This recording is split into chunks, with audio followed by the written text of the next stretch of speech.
अगर आप पूरी निष्पक्षता के साथ बात सुनना पसंद करते हैं तो कृपया करके आप इस बात को सुन सकते हैं। देवरिया हत्याकांड की पूरी सच्चाई अगर आपको जाननी है तो आप इस खास रिपोर्ट को देख सकते हैं और सुन सकते हैं। आप जान सकते हैं किस प्रकार से देवरिया में कांड हुआ, कौन सा पक्ष दोषी है, कौन सा पक्ष अंधा है, कौन सा पक्ष बुद्धि से पैदल है और कौन सा पक्ष बिना सोचे समझे कृत्य करता है।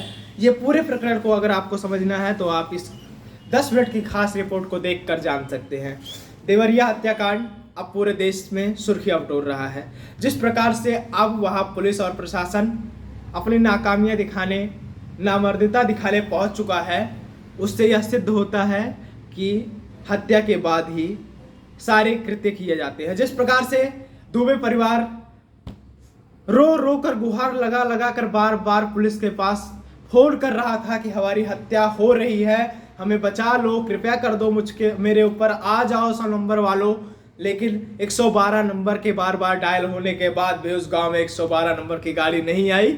क्या ये सोचने के लिए मजबूर नहीं करती कि किसी ने शासन और प्रशासन को पूरी तरह से फंसा कर रखा हुआ था। पूरे शासन प्रशासन को जिस प्रकार से पैसे देकर खिला कर रखा हुआ था कि आप ना आना, हम हत्या कर देंगे। क्या आपको नहीं लगता कि इस पूरे 20 मिनट के प्रकरण में 78 लोग, वो भी हथियार बंद लोग कहां से आ गए, जिनके हाथ में धारदार हथियार थे, जिनके हाथ में चाकू थी बड़ी बड़ी, जिनके हाथ में ईंटे पत्थर थे, जिनके हाथ में गोलियां थी, गोलियों में पीतल थे और पीतल सीने में थी। ये 20 मिनट के अंदर ये पूरा मामला कैसे हो गया? क्या आप इसलिए इस बात को सोचने के लिए विवश नहीं हो जाते कि इस प्रकार की घटनाएं क्यों हो रही हैं?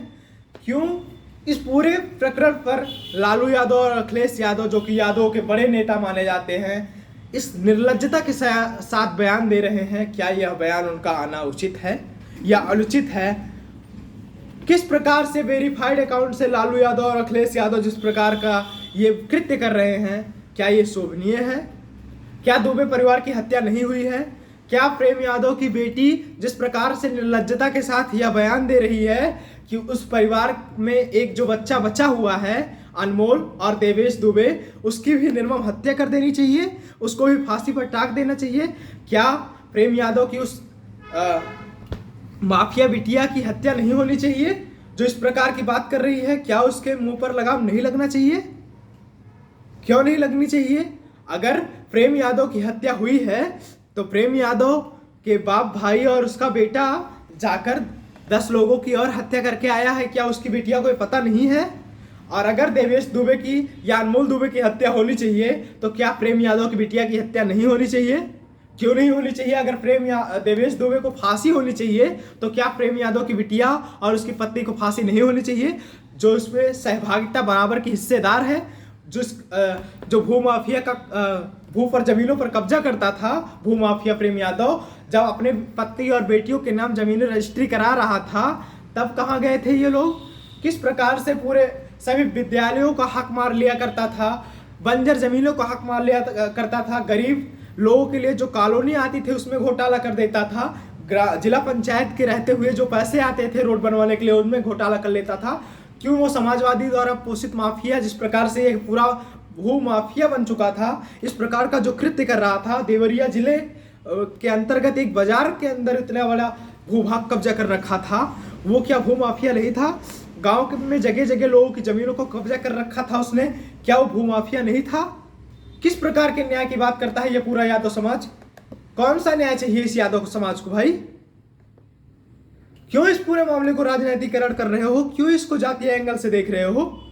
मुझे तो नहीं लगता इसमें कोई जातीय एंगल है। हत्या हत्यारों ने की है, हत्या हत्यारों की जांच होनी चाहिए। जांच होती, अगर प्रेम यादव की हत्या हुई ही थी तो सत्य प्रकाश दुबे की हत्या आपके परिवार के द्वारा क्यों किया गया? जब आपको न्यायिक व्यवस्था पर इतना ही विश्वास था, न्यायिक व्यवस्थाओं पर इतना ही भरोसा था, तो आपने संविधान और कानून को हाथ में क्यों लिया? आपका पूरा परिवार हथियार बंद होकर क्यों सत्य प्रकाश दुबे के घर पहुंचकर उसके पूरे परिवार की निर्मम हत्या कर देता है? छोटे छोटे बच्चों को भी नहीं छोड़ता, जो कि चीख और चिल्ला रहे थे, छोटी छोटी बच्चियों को नहीं छोड़ता। किस प्रकार के न्याय की बात कर रहा है ये यादव समाज? मुझे समझ में नहीं आता किस प्रकार कि ट्विटर पे ट्रेंड कर रहा है ये यादव समाज। किस प्रकार से प्रेमचंद्र यादव के लिए न्याय मांगा जा रहा है? कौन सा न्याय चाहिए प्रेमचंद्र यादव को? बताओ, हम दिलवाते हैं न्याय। तथ्यों पर चर्चा करो, साक्ष्यों पे आओ, हम दिलवाते हैं ना न्याय। अरे किसी अच्छे इंसान से पाला नहीं पड़ा, नहीं तो अब तक पूरा घर फूंक दिया होता।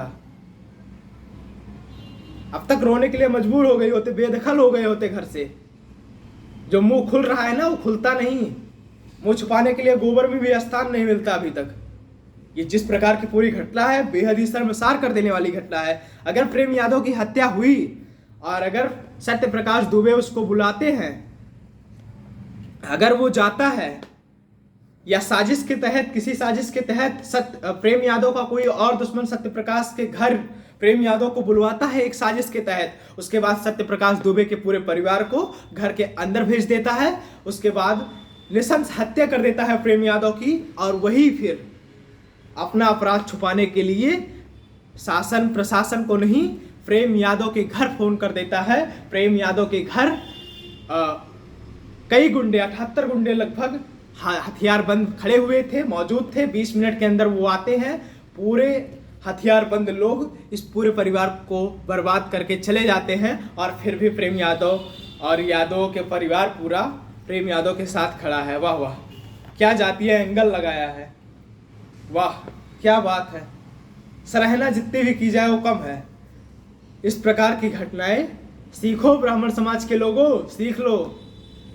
यही हाल होना है, सीख लो कुछ।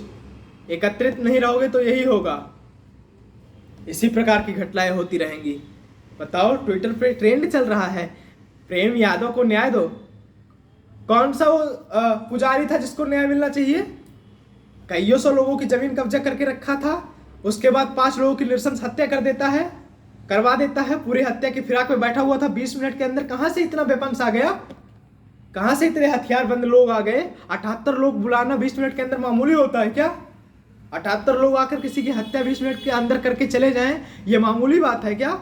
इसकी सीबीआई जांच होनी चाहिए। सरकार क्यों मौन है, ये मुझे नहीं समझ में आता। राजनीतिकरण हुआ है, राजनीतिकरण किया जा रहा है, क्या है पूरा मामला ये मुझे नहीं समझ में आता। लेकिन ये जो पूरा मामला है ये बेहद ही शर्मसार कर देने वाला है। सरकार को इसकी निष्पक्षता से जांच करवाकर पीड़ित परिवार को आर्थिक मदद के साथ ही साथ उनकी जो जमीन कब्जा की है प्रेम यादव के परिवार ने, उसको भी दिलवाना चाहिए। प्रेम यादव के घर पर बुलडोजर चलना चाहिए। प्रेम यादव के जो बिटिया है जो कह रही है हमारे बाप को न्याय दो, अब कौन से न्याय की बात कर रही हो, उसको भी जेल भेजना चाहिए।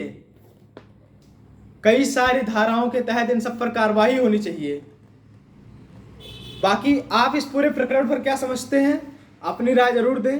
ये बेहद आहत कर देने वाली घटना है। हम आपको इसके विषय में तय से बताते रहेंगे। जिस प्रकार से अभी तक कोई साक्षिक घटना की जानकारी नहीं आई है, साक्ष्यों के आधार पर, लेकिन अनुमानतया जो जानकारी जुटाई गई है और जो यादव समाज की प्रक्रिया मुझे देखने में को मिल रही है वो यही है।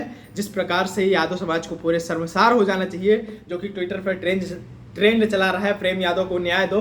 किस प्रकार के न्याय की बात कर रहे हो बे? बाकी आप इस पूरे प्रकरण पर क्या समझते हैं, अपनी राय जरूर दें। धन्यवाद।